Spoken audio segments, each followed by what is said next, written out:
So this is how the market is taking back all your profits. I want to talk about it all in this video, and also, what are the best and the worst conditions for specifically for selling strangles on futures and on commodities. And I will go over pretty much every single month from the beginning of January, because I think it will be pretty perfect to illustrate how we go from pretty good conditions to pretty bad conditions. And it will be very clear, and I will explain every single decision that I made, basically, why I opened certain product, why I didn't open certain position, so on and so forth. So I think it will make a lot of sense. So this is the best and the worst market conditions, and why, and with live examples, of course. So what are the best conditions? Well, it's pretty simple. The price needs to be moving somewhat sideways in a range for at least 2-3 months, and for the range, it's relatively speaking, and you'll see exactly what I mean with the examples we're gonna go over. Now, there's no upcoming seasonality volatility that is expected.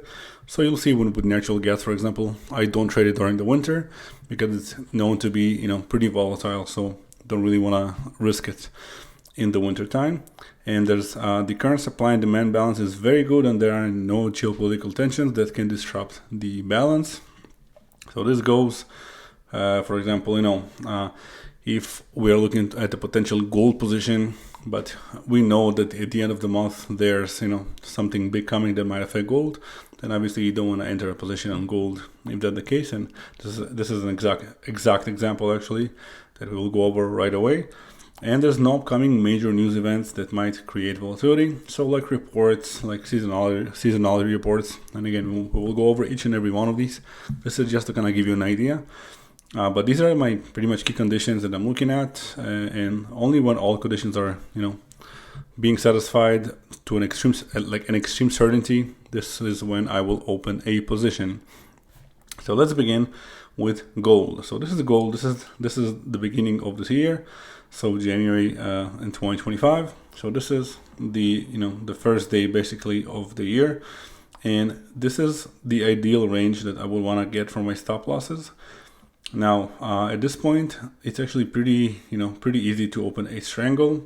It will have to be a bit of a skewed strangle, but we can definitely get this kind of range for our stop losses. And I know because I already checked it, we have a pretty good sideways movement within this range. So it would have been, the price would have been within this range for close to 4 months. So that's perfect for us. Anything over 2.5-3 months is perfect.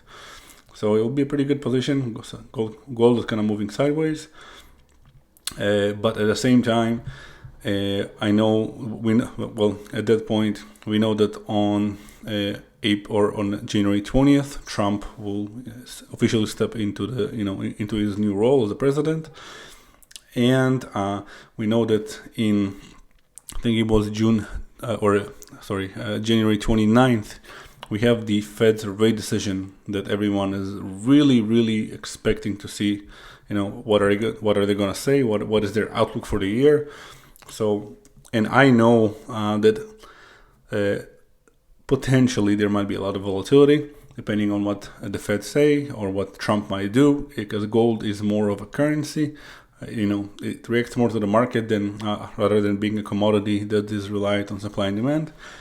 So basically, at that point, I tell myself, if I open a position, I'm probably going to be in the position for, at least, until the end of the month, because I'm getting this kind of range, which is a pretty big range. So I'm not going to risk it. The 29th might be crazy. 20th also might be crazy. Gold might react. So I did not enter this position. And if we go day by day, we can see that, gold would have eventually hit our stop loss on the call side. And actually, I did open this position on a demo account. Now, so this is what happened basically with gold, right? So then if you continue on and we kind of see what kept on happening. So up until now, basically we have a lot of volatility, nothing for me to trade on gold because the price doesn't go sideways in any way. If it maybe would have continued going sideways at this point here for another like a month and a half maybe, but gold kind of kept going up. Now it's crashing.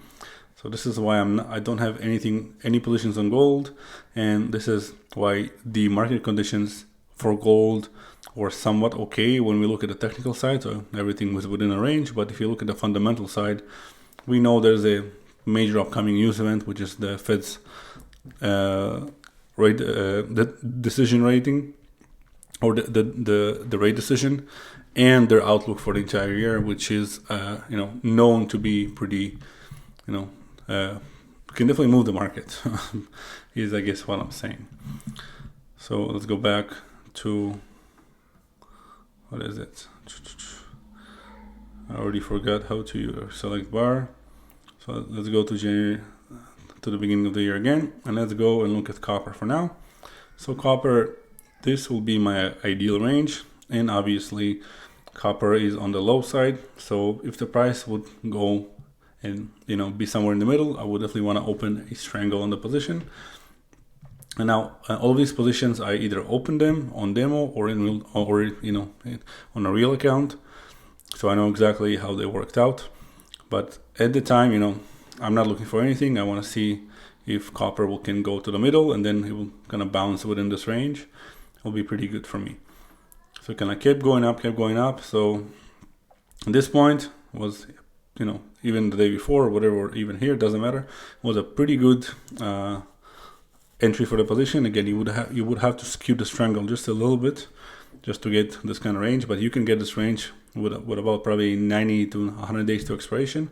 And again, this is the range of the stop losses. These are not the strikes, and this is what I would ideally look for, because you can see the price of copper have been moving within this range.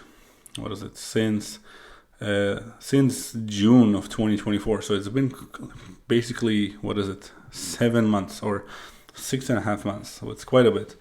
So I would happily open a position here. And obviously we don't have any major news on copper. We don't have anything that's coming up. But at the same time, we know that Trump might impose some tariffs, because he said he will do so starting February 2nd. So I told myself, hey, I'll get into the position, and we'll see, if he's gonna follow through with his decision. And at that point, obviously, he did not get into office yet, so I didn't know. I didn't even know that at that point, actually. So I can open a position. Position is doing really good, and then I think when towards the last day, which was a Friday, so right over here, this is where I decided to close the position, right? Because he said that he will for sure put the tariffs on the following Monday after the Friday, but the position was closed for a profit here. It's been open for 15-16 days. It was actually a pretty nice profit, right? But for me, I want to be safe than sorry, so I don't want to be caught in a shifting market while I'm in a position, right? So I just want to exit the position, right? So as we all know, he put some tariffs on, and on Canada and Mexico, and at that point, obviously, I don't know what's going on. I just kind of want to see what's going on. And we also know that very, very quickly he took the tariffs back off.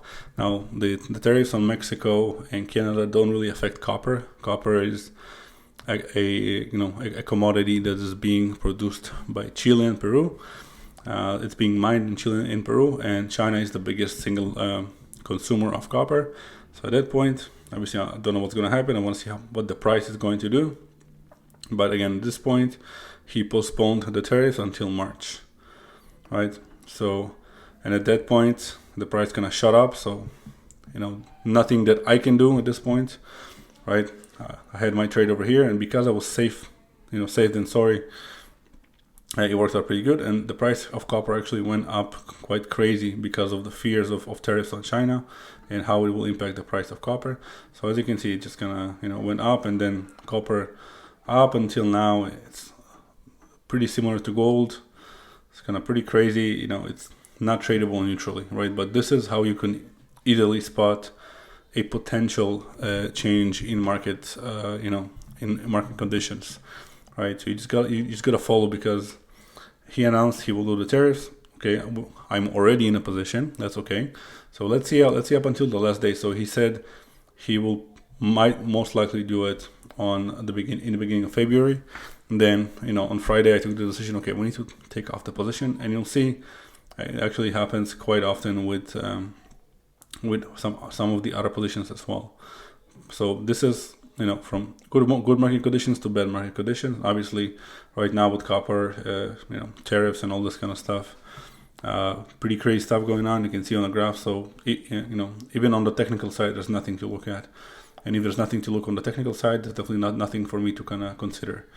So if we go to silver for me, this would have been a pretty good range for silver, but the price is too low. So again, if in terms of my technical side, or in terms of my technical analysis, there's nothing to be looking at. I don't really go into the fundamental because there's no point.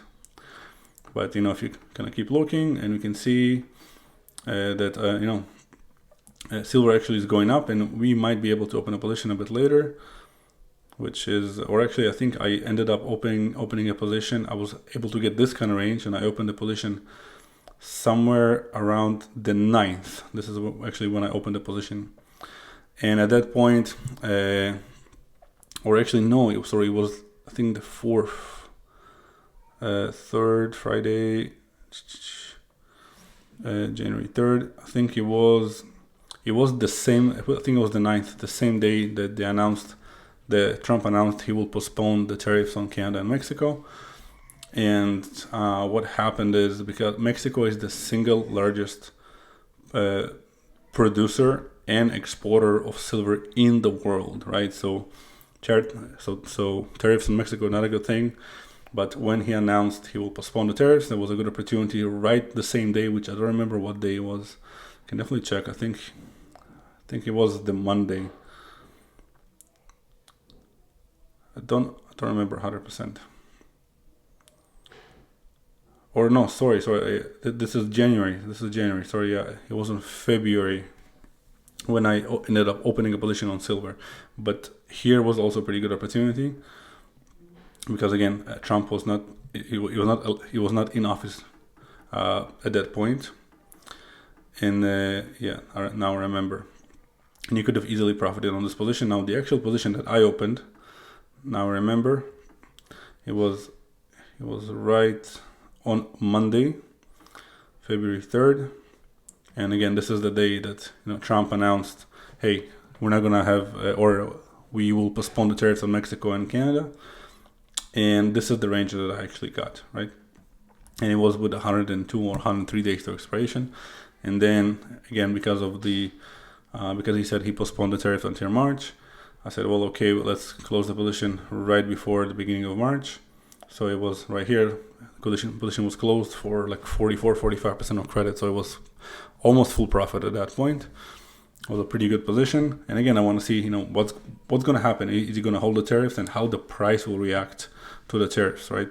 It's all about going from good market conditions to bad market conditions, and the other way around, and just being, not being in a position while the shift is happening, especially when we know certain events are going to happen, like Trump is imposing the tariffs, right? So he's saying exactly when and sometimes even what. So the tariffs are on.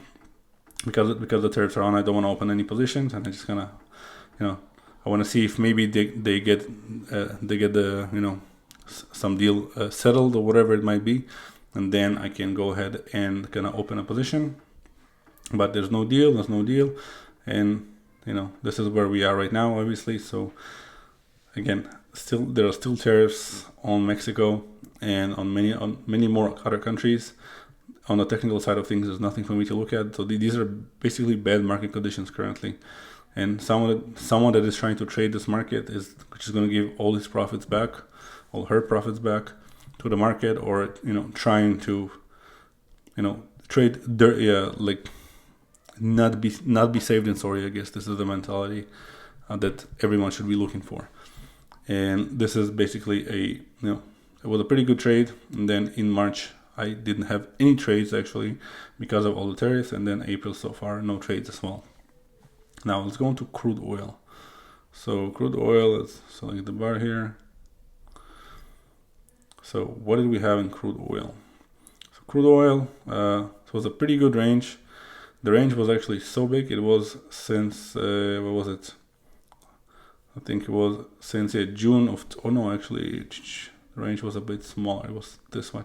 So the range that I could get selling approximately 100 days to expiration was since June 2023. So this is a massive range of prices have been moving within this range over a year and a half. Pretty crazy. The price was exactly in the middle. So honestly, pretty good time to open a position. No tariffs, no nothing. We still don't know anything, and this position would have profited beautifully, and then would have been closed obviously before the beginning of February because of the tariffs. Because Canada is a big producer and exporter of oil to the US specifically, right? So I don't know what's going to happen, how it's going to happen, and then we go again, and then we go to Monday the 3rd, where I opened a position on crude oil because, again, Trump postponed the tariffs on Canada and on Mexico, and then obviously there's no other tariffs on any other countries at that point. I opened a position, and I ended up closing the position right at the last day of February 28th for about 27% of credit for the profit. And then obviously I wanted to see, okay, what's going to happen, and you can imagine what happened. The price kind of went crazy down, and then this is where we are right now. So it's kind of similar, but my point here is you do want to understand what's going on, what commodities made where, and kind of pay attention to geopolitical situations. Now, natural gas, let me just move here. Natural gas, like I said, is a commodity that I don't trade in the wintertime. It's just too crazy. Things are just nuts all over the place, so I don't really trade it. So up until now, it's still wintertime basically, so I'm not really trading anything related to natural gas. So now, let's look at the grains. So the grains, the year begins. Now for the grains, I know that the big monthly report for the grains, and the first one of the years is always the biggest one. It's on January 10th. So I'm not going to do anything until January 10th. So, and it means all the grains. So there's 5 of them. So up until January 10th, I'm doing basically nothing, or I actually went one day over. There we go. And at this point, I'm looking at wheat. Well, there's really nothing. This is a pretty good range for myself, but at the same time, there's no the price is not somewhere in the middle of the range. It's actually all the way down, and then the price actually did end up going up and up and up. And I ended up actually opening. I didn't want to open a position anywhere here because again of the tariffs. But again, as soon as the deal or the agreement kind of went through, a few days later I opened a position on wheat. So I think it was right over here, the 4th or maybe the 9th, I don't remember exactly, but it was somewhere in the beginning of the month, and you can see we're in the middle of the range is pretty good. And again, I closed this position right before the end of the month, which is I think the 28th, and I closed this position for a really small profit, maybe 8 or 9%, maybe 10% of credit. It was up, but not a lot. And obviously the price kind of kept going crazy because Canada is also a big producer and exporter of wheat, right? So here we have 2 things. We have the report on the 10th, which we kind of knew about, which is the upcoming major news event that we know about, and then we have like something that can disrupt the supply and demand, which is geopolitical tensions, which is in this case the tariffs. And up until now, I haven't traded wheat, just because in like starting April, I'm not trading any of the grains products, just because this is the harvest and planting season, which is also really volatile. So I'm not really touching the grains during that time. Now, if you go to corn, well, corn and wheat are pretty similar, but I've waited here for January 10th. That was the first thing. And you can see we have a huge spike, but at the same time, I don't have any kind of range here that I can work with, right? So this is not good market condition for me for corn. Nothing really going on here, and the price of corn just kind of kept, being really directional, and I don't really do much directional, and there's really nothing for me to trade, and up until now, it's pretty nuts, and there's no good range for me to be looking at. So let's continue on to, and I'll just move it to the 10th already, so we don't have to move it to soybeans. Now, soybeans, the 10th, you can see pretty good range, but I would like the price to be a bit higher actually. And here I actually had a selection. So from the soybean meal, and soybean oil, they're pretty similar in how the price moves. They're, obviously they're all soybeans. So I would only really trade one of them at the same time. So I wouldn't have two of them open at the same time. There's no point. So here I would look at ZM, which is not ideal. I looked at just soybean, which was not ideal, and then I looked at ZL, which was actually pretty good. Like, it was pretty good. The credit here was pretty high, and then the range was insane. It was the best of them all in terms of how long the price have been moving within this range. So I decided on the 10th. There we go. So I decided to open the position right on, well, it was a Sunday because this was a Friday, so it was a Sunday that I opened the position, and I opened it a bit skewed. So basically, or quite a bit skewed, just because I really like the range. The range was a bit higher on the top, a bit lower on the bottom, and then it was just better overall than the other ones. I think with ZM, I couldn't get such a good range. The range was actually, to the stop loss, was actually cutting into it. And then with soybean as well, the range was not that good, so it doesn't really fit my criteria. But I know then, there's nothing else that can affect this commodity for now. So pretty good market conditions. And then I settled on going with soybean oil. And then I opened the position here, and it was this was a pretty good position. It was also closed for pretty much almost full profit. And I closed this position before the beginning of February, again because of the tariffs. Now soybean, and all the soybean products, they're mostly affected by, or they're produced and exported mostly in Brazil and Argentina, so they had nothing to do with the tariffs on Canada and Mexico. At the same time, I really didn't know what's going to happen. I didn't know how things will react. So, and the position was pretty much almost at full profit. So I just decided to close it. No point in just holding the position. It's almost at full profit anyways. I don't want to figure out what's going to happen after I keep holding the position. And not much happened in the beginning, but eventually I'm pretty sure the price ended up taking quite a turn to the downside, or to the upside, sorry. And then I haven't traded the commodity just because I didn't get a good range. And then we had March coming in, and just the market conditions that I'm looking at or looking for were not present.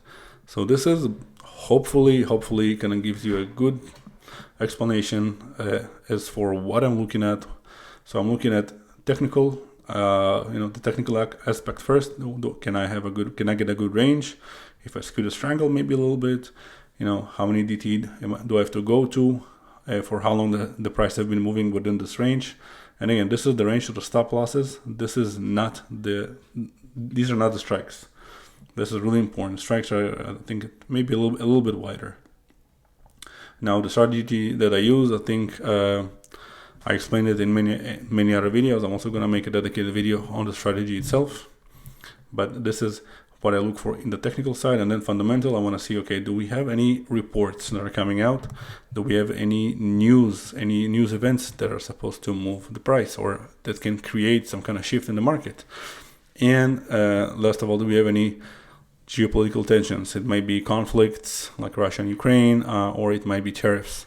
So anything geopolitical and that you think, or that I think that might really create a lot of volatility and change my market conditions for the specific commodity, then I'm just going to exit the position or just not enter the position to begin with. So I think this kind of tells you a lot on when I'm potentially entering a position. And obviously if the price is going crazy and nuts, and right now as I'm making the video, things are just completely crazy. The price is going up and down for all commodities, and copper is crashing. What is it? Crude oil is crashing. Even silver is crashing. So definitely not a good time for me to enter any position up until things settle down, up until all the tariffs are being settled in one way or another, and I know basically what to expect to a certain degree. Right now I just don't know. I think nobody knows what to expect. Things are crazy. So I'm out of the market, been out of the market since the beginning of March, and I'm still out of the market. The market itself is down like 15-16% from the beginning of the year. At this point right now, I'm up about 10%, which is really good, obviously, comparing to what the market is doing, and I don't have any exposure to the market currently.